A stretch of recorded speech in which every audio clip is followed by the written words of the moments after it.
Hello, everyone. It's good to see you on this special day on the Christian calendar. For the next few minutes, I'd like to share a simple thought with you about what we call Good Friday. And as we begin, let's start by watching this video. That man, the one dying between the thieves, wasn't he the same one claiming to be God? Didn't he heal a man? Didn't he raise another from the dead? That man, the one they tortured to the point of death and condemned by law and humiliated by mocking, didn't he have disciples who followed him? Didn't he teach with authority in the temple? That's the same man, now on this cross, now condemned to death. That's the man. And now he hangs dying. Now all hope is lost. We watch blood leave his body. He cries out for his Father, who doesn't answer him. Most of us scatter and flee.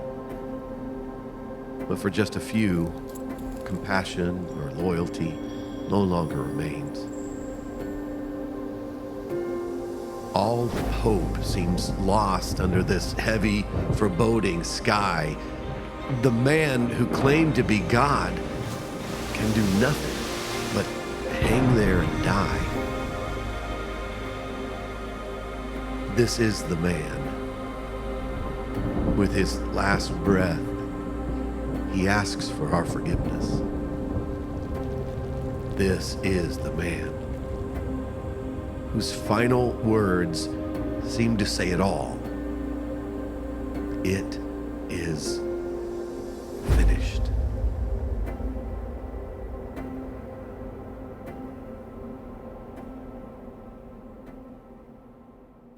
Have you ever had one of those days or even weeks? You know, the ones when everything starts out great, you're on top of the world, and then suddenly everything changes. The worst part is that you never saw it coming, and it takes the wind out of your sails and maybe even the breath right out of your lungs. Well, that's the kind of week Jesus was having. It started out great. Let's read what the Bible scholars call the triumphal entry.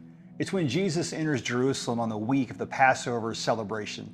In Luke chapter 19, beginning at verse 28, it says, Jesus went on toward Jerusalem, walking ahead of his disciples. As he came to the towns of Bethphage and Bethany on the Mount of Olives, he sent 2 disciples ahead. Go into that village over there, he told them. As you enter it, you will see a young donkey tied there that no one has ever ridden. Untie it and bring it here. If anyone asks, why are you untying that colt, just say, the Lord needs it. So they went and found the colt, just as Jesus had said. And sure enough, as they were untying it, the owners asked them, why are you untying that colt? And the disciples replied, the Lord needs it. So they brought the colt to Jesus and threw their garments over it for him to ride on. As he rode along, the crowd spread out their garments on the road ahead of him. When he reached the place where the road started down the Mount of Olives, all of his followers began to shout and sing as they walked along, praising God for all the wonderful miracles they had seen. Blessings on the King who comes in the name of the Lord. Peace in heaven and glory in highest heaven. You know, in the natural, this seems like a great day. You can imagine the sun shining, a light breeze blowing, your followers shouting praises, and everyone proclaiming your kingship.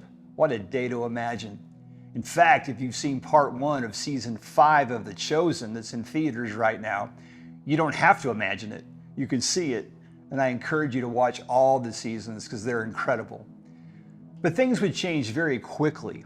Jesus had ridden into the city in what seemed to be triumphant victory and celebration, but so quickly, so unexpectedly to his followers, it turned 180 degrees into what seemed like an unimaginable, crushing defeat.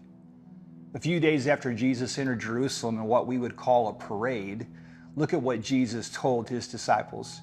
Matthew 26:31 says, Jesus told them, "Tonight all of you will desert me, for the scriptures say the sheep of the flock will be scattered.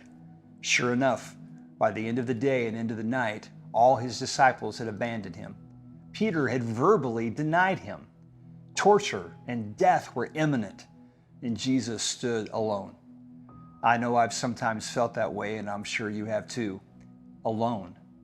But the reality is, even when the things seem the darkest, we're never alone if we've placed our hope and our trust in Jesus. And I want you to know this: no matter what it may look like, no matter what the enemy is whispering or even shouting in your ear, you are not alone. God still has a plan and a purpose for your life, and He'll redeem your circumstances and cause them to work together for your good and for His glory. Notice what Jesus said to His disciples in the very next verse. But after I have been raised from the dead, I will go ahead of you. First, He gave them hope that His death wouldn't be final, but then the one who would conquer death said, I'll go ahead of you. Listen to this. In the middle of your circumstance, Jesus was already there ahead of you. He was already preparing a way through it. He was already making the crooked way straight, because Good Friday was not only about conquering death, hell, and the grave for eternity.